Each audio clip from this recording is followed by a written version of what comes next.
Here, courts are often being asked, where do you draw the line? Which forms of discrimination do we call race discrimination, and which forms fall into other categorizations? This was a difficult issue for the UK courts in a very famous decision in the UK, Madeline and Dowell. The House of Lords had to decide, and it's a case that's already been mentioned, Sikh boy being excluded from school on the grounds that the school rules did not permit him to wear a turban. At the time, there was no legislative protection against religious discrimination. So the court, the House of Lords, had to decide, was that type of discrimination, did it fall within the category of race discrimination? And the House of Lords said yes, that Sikhs can be considered a group with a shared common history and a common cultural basis. In fact, there are no justifications permitted for direct race discrimination. There are very, very few exceptions, almost vanishingly few exceptions, to the prohibition on direct race discrimination. More exceptions exist when it comes to age, gender even, sexual. An important issue for courts to deal with. Another set of important issues is what counts as discrimination. Now, you are all aware about direct discrimination and indirect discrimination, the two major common discriminated against directly on the grounds of their race or ethnic origin. Baroness Hale in the UK has characterised it as being very closely involved with combating stereotyping. And the advantage of the strict prohibition on direct race discrimination is that a very interesting UK decision, I'll mention very briefly, is the Prague Airport decision. Roma, Gypsies, as they used to be known, are, as you will be aware, an extremely disadvantaged group in Eastern Europe. They've been subject to long sustained patterns of systematic disadvantage for hundreds of years. On which the information is extremely scanty. You have added valuable input to our information bank. Thank you so much for the information would come from across the boundary. Let us have and welcome your views on the subject, Professor. There's a little change in the program, as you can make out, as Justice Mishra mentioned. Thank you very much, Madam Chair. Thank you, Colin. Honourable judges, advocates, activists, academics, being the last speaker of the day, I guess, means that I have to keep you awake for a start. And Lord Walker told us this morning that he was striking the first blow, in a sense, because he was worried about the academics to come. Well, I am engaging in what the Israeli Defense Forces controversially call anticipatory self-defense, because I can't speak about concepts, I've been told, because probably Colin wants to keep me from being too professorial. I can't speak about Indian cases to Indian judges who know more about it than me. I can't speak about English cases to English judges and their lordships who know more about it than me. I can't speak about European Court of Human Rights cases because we have Justice Palm here. I can't speak about legislation because I understand you want cases. So I'm going to speak very briefly, and I'm going to fish in quite deep waters here, and I'm going to look at cases that I hope you haven't heard of. But on a more serious point, I think the reason to fish in these deep waters is partly a point I'm borrowing from what Justice O'Regan said, which is that if you're looking at inequality and discrimination cases, you probably should start by countries who face the similar kind of Gini coefficient that India does. And while the other cases might be interesting in the development of concepts and legal principles, in terms of actual problems and solutions, they don't always offer very good solutions and very good practical ways out. Whereas I'm hoping the ones that I have picked will give you something of an insight. I think essentially there are three crucial questions for me in the context of looking at this question of religion and human rights. And the first one is, are religious rights a sui generis entity? Should they be a completely separate standalone category, and they should not be maybe a human rights category? There are arguments for it, and certainly those who argue that there are other forms of rights derived from religion would be very strong proponents of that. A second question would be, can religious rights actually survive modernity and the human rights agenda? Something that Lord Leicester referred to as a controversial statement by the Archbishop of Canterbury fits into that. And the third question, even more controversially, probably blasphemy for some religions, is human rights actually a new religion? So these are questions I'm not going to answer, but I'm going to hope that you can keep them in the back of your mind. I have 8 categories of cases I've picked, and the reason I've picked them is because I think they have some relevance to what it is that Indian judges are either facing, have faced, or likely to face. I make it that I have 2 minutes per category, so that's about 16 minutes, and I reserve about 4 minutes at the end to offer what I want to call 5 tentative conclusions. The first one, and by the way, my only contribution to the massive pile of paper you have in front of you is a single page in the program, which actually lists the 8 categories and the cases. And if you want more of that, I can subsequently load you with paper that the others have done so well. My first case really concerns, or my first category of cases concerns this question of special privileges. I think we've heard about the theory of affirmative action, we've heard about positive discrimination, of course here we talk about reservations, but an interesting case I want to draw your attention to is a Malaysian case that occurred in 1977. It's Datuk Harun Idris and public prosecutor. I think it's very interesting because Sufyan, Lord Justice Sufyan, identifies what he calls 10 principles of equality. And those 10 principles of equality perhaps have some salience for the kinds of challenges that many of our colleagues here in this room and jurists are facing in terms of understanding how affirmative action measures could apply. The fundamental issue that the case really revolves on is Article 153 of the Malaysian Constitution, which has essentially taken what were temporary provisions and made them into permanent structures within the Malaysian Constitution, giving Malays effectively permanent privileges over their Chinese and Indian counterparts. So I think it's a really relevant question in the context of the ongoing debate of reservations and how they fit and how they should be constructed. But more importantly also in what Justice Sufyan says about these so-called 10 principles of equality. I can speak to you more about it in due course if we have questions over the next couple of days. I'm going to move to my second category of cases, and this is one case actually. It's to do with the education of an establishment, an educational establishment. Again, the relevance to India, of course, is Article 29 and 30 of our own Indian Constitution, and the provisions made thereby for religious minorities to have their own institutions. And again, I think the Supreme Court has advocated on this, or has adjudicated on this issue in the Pai case in 2002. The interesting aspect from this other Malaysian case, which is Merdeka University and Government of Malaysia from 1981, what concerned the attempt by the Chinese population within Malaysia to create a Chinese language university, specifically as a finishing school for the Chinese language students who were in their school system. And in that particular context, this community sought to create their own educational establishment, and it was determined in that case that actually to do so would go against principles of national security.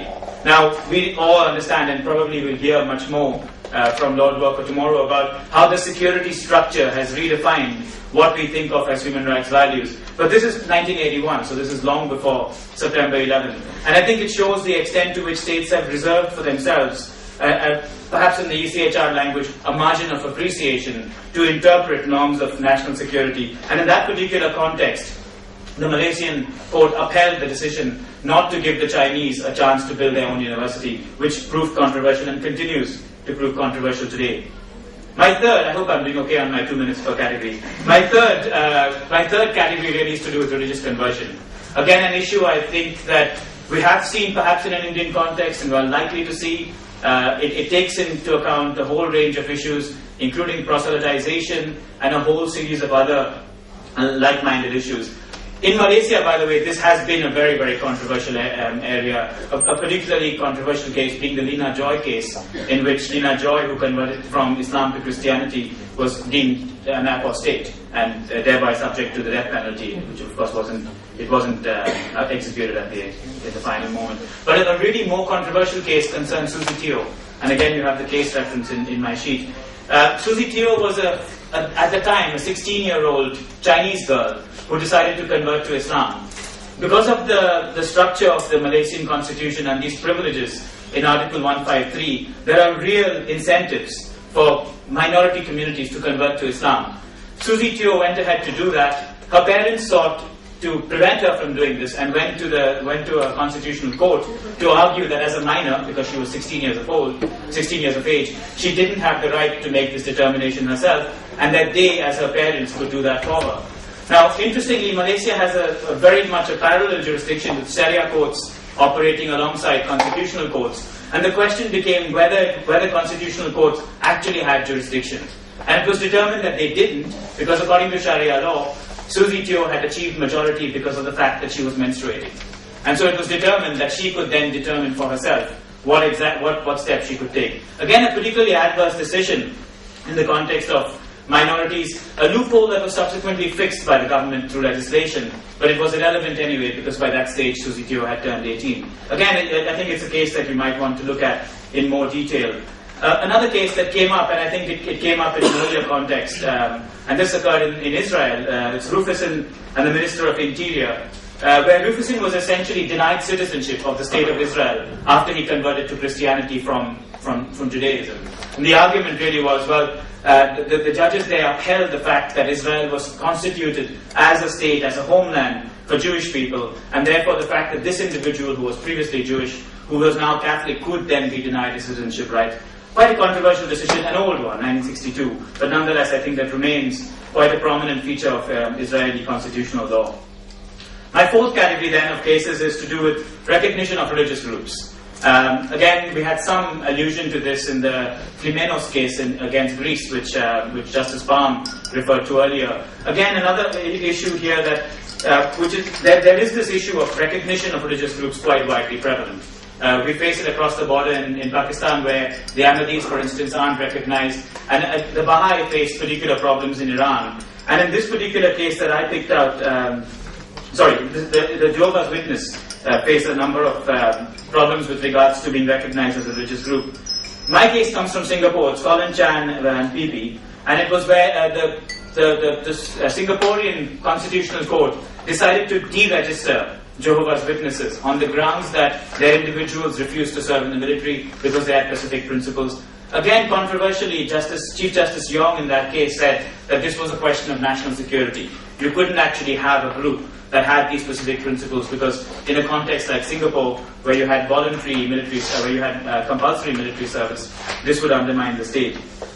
It's also interesting in the context that according to the Wee Chong Jin Constitutional Committee of 1966, Singapore was specifically constituted to be A, on the basis of secularity, and B, to eschew special rights and affirmative action. So that might be something to look at as well. And then a fifth category of cases that has come up in an Indian context is with regards to the nature of what is secularism, what is a secular state.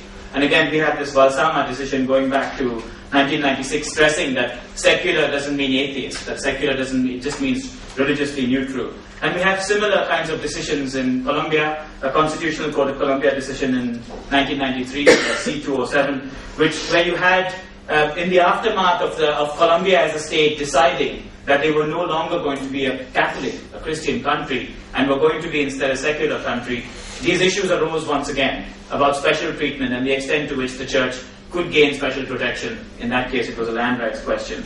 That decision, by the way, is also echoed quite almost word for word, or sentiment for sentiment, in a Constitutional Court decision in Bulgaria a few years later. And New Zealand too have faced some of these issues, and I've got a couple of cases there, Carrigan, Renwood, a 1910 case, and Mayborn against Conference of Methodist Church from 1988. Interestingly, Sri Lanka has had an issue on this as well, because you may know that Sri Lanka, the Constitution of Sri Lanka provides what they call a foremost place for Buddhism. Doesn't quite identify Sri Lanka as a Buddhist state, but talks about this foremost place for Buddhism within Sri Lanka. And a group of monks tried to take a draft amendment, and it went to the Supreme Court to judge on the constitutionality of this. And the Supreme Court, the Buddhists were basically arguing that Sri Lanka ought to be constituted a Buddhist state. And the Supreme Court ruled that such a move would be unconstitutional, so it upheld this foremost place for Buddhism without actually stressing that Sri Lanka is a Buddhist state. Okay, 3 more categories to go then. My 6th category is registration of religious affiliation, and this is the one that concerns the Ahmadis and the Baha'i. My particular decision that I wanted to focus on, or to draw your attention to, is a decision by the Cairo Administrative Court in 2008, Again, this is to do with the fact that on your registration ID cards in Egypt, your religious affiliation is put down. But if you're Baha'i, you don't have a religion. Now, if you don't have a religion, you can't get an ID card. If you can't get an ID card, you can't vote. So there's all these issues of direct and indirect discrimination that arise. And in that particular decision, it was held that this category had to be removed altogether. The religious affiliation category had to be removed. The government acted quite quickly, and I guess in light of what's happening now, might possibly happen in the next 2 or 3 weeks, you may have got some insights into how the Egyptian government operates and the level of repression that exists. But essentially, the government acted quickly to close the loophole and said, no, we will maintain religious affiliation, it's just we'll make an exception for the Baha'i. So now when you get an ID card and there's no religious affiliation, you straight away know it's a Baha'i person. So there's again questions that arise about discrimination. And then the case that was mentioned by Justice Palm, the Sejic and Finci case, which arose in the European Court of Human Rights, which had arisen as a case in the Constitutional Court of Bosnia and Herzegovina, all really focusing on this issue in the Bosnian Constitution, Article 5, which essentially says that to run for parliament or to run for the presidency, you have to be one of what are called, defined as, in inverted commas, constituent people, which in the context of that country, of course, means you've got to be Bosnian, Serbian, or Croat, or Muslim Serbian and Croat, if you can use those three. And these two individuals, one was Jewish and one was Roma, who tried to run for public office, were denied. And interestingly, in that case, at the Bosnian Constitutional Court, the judges upheld, and Feldman, who's a professor of law at Cambridge, upheld the fact that in light of the constitution of Bosnia and the proximity of the time to the Dayton Agreement, this was a necessary measure, that it was justified, that discrimination. But he also left himself open to the fact that the European Court of Human Rights might subsequently reverse the decision. Prophetic words, because that's exactly what happened. When it got to the European Court of Human Rights, they said, I'm sorry, this isn't justifiable discrimination. Okay, then my seventh category of cases then is on indigenous peoples. And I think I introduced this category partly because there is this link that indigenous peoples have to their land, which at various times they have deemed spiritual. And many courts have been skeptical enough to accept it as a religion. This particular issue arose in the context of the Endoris community in Kenya. Again, a land rights and property dispute, but where the Endoris essentially argued that their links to the land were spiritual and ought to be considered as religion too. The African Commission on Human Rights went into quite a lot of detail on the argument and finally found that the nature of the link between the community and the land was indeed religious. So I think in many ways it's arguing that the envelope of religion itself is probably getting pushed out. Something that, for instance, the Chinese government would resist in relation to the Falun Gong, who they refused to accept as a religious movement. And there's another similar case that occurred in the African Commission on Human Rights in Zaire, which I can give you more details about in due course. My last category is marriage. Again, an issue that I think has come up in many of the courts that many of you would have adjudicated in. And again, my case really comes from the context of Israel, where the Israeli state has determined that it will only recognize religious marriages and not secular marriages. And this is a very old decision going back to 1963 from Schlesinger and Minister of Interior. And it was said that that particular decision remains controversial in Israel to this day because it means that you have to engage in a religious marriage. The result is that most Israelis who want to have secular marriages go to Lebanon to get married. And also, of course, it discriminates against those who are not as orthodox in their Judaism, an issue that came up in one of the cases that Lord Walker raised early in the morning today. So those are my 8 category of cases. I think if you had to do these cases within the European Court of Human Rights, you'd have to talk about the Refa Partisi case in Turkey, you'd have to talk about the Halawa in Switzerland, you'd have to talk about Leila Sahin, mainly to do with also the place in a public sphere for religion. But by and large, when you fish in deeper waters, as I put it, many of these issues don't really arise, even though we had a couple of Uzbek cases in the Human Rights Committee to do with appropriate dress in a public context. But I think you've got to remember that the Uzbeki context, post-1995, is very much conditioned by the Andijan experience, where the government essentially took action against those it said were Muslims who were not praying in an appropriate manner. So by and large, I would say that when you go beyond the realms of the known cases in the known world, these cases about dress sense don't tend to arise so much. So I want to leave you with 5 things that I would offer as tentative conclusions. Firstly, I think there is a continued relevance of religious discrimination. Some would talk about it as racial discrimination, and there is an obvious overlap between Colum's presentation and mine. But I think that the significance of religious discrimination, certainly in the European context and perhaps wider field, lies in the extent to which states are perceiving Islam to be an enemy. And I think Islamophobia is something that is very much on the agenda. And if you think that this issue is significant in Europe, you should see what the Chinese do to its Muslims. I think it's an area with the Uyghurs that is particularly controversial as well. So I think the relevance of religious discrimination shouldn't be underestimated. My second point really is that I do believe that judicial decisions of the nature that I've pointed out to can, in some societies, act as a bulwark against further religious profiling. And that in many ways these questions of religion are extremely sensitive, and societies simply aren't ready to take those issues up. But in many societies, you've seen that the courts have taken a forward role in addressing questions that perhaps society aren't ready to, in much the way that Justice O'Regan talked about with regards to sexual orientation in South Africa. So I think there is a particular role there for the courts. Thirdly, I think you can't really talk about reinforcing a belief in human rights without paying due attention to religious rights. Because even though there might be a competing basis of legitimacy between religion and human rights, these necessarily interact. And I think we're seeing a range of cases on hate speech, blasphemy, and a whole slew of other issues that we need to find our way through and pick through that are quite complicated. My fourth question touches on the point that many have touched on before and that Colum touched on most recently, which is I think there is an element of the group rights. And I think with regards to religious discrimination, there is one strong argument for focusing on group rights. And it comes with a huge rider. And that rider is that religion can very often be the instrument of oppression for those within the group. So if we are going to design a system of collective rights, we have to do so mindful of the room it provides to allow individuals to opt out. Otherwise, we will simply swap one type of oppression for another type of oppression. I think that balance has to be struck. And my final point is that all of these issues, in a sense, have to be undertaken in a context of increased legal fragmentation and increased legal pluralism. We are seeing now, especially in the context of religion, various communities turning inwards, determining that two individuals can go to a third individual to settle their dispute. It doesn't have to be a court of law. We need to be concerned about that as jurists, because we need to worry about the quality of justice. As Justice Sikri talked about in the last case he finished with, there are elements there of coercion that aren't always visible. And as jurists, we need to be mindful of that. And that legal pluralism may be a celebration of our differences, but may also be a new form of oppression. And this again occurs in the context of legal fragmentation, where we have so many bits of legislation and so many developments that are coming up that picking your way through this minefield is becoming increasingly complex. I hope I stuck to my 20 minutes. I'm done. I'm happy to answer questions today or tomorrow, and to give you your dose of paper from me if that's what you need. Thank you very much.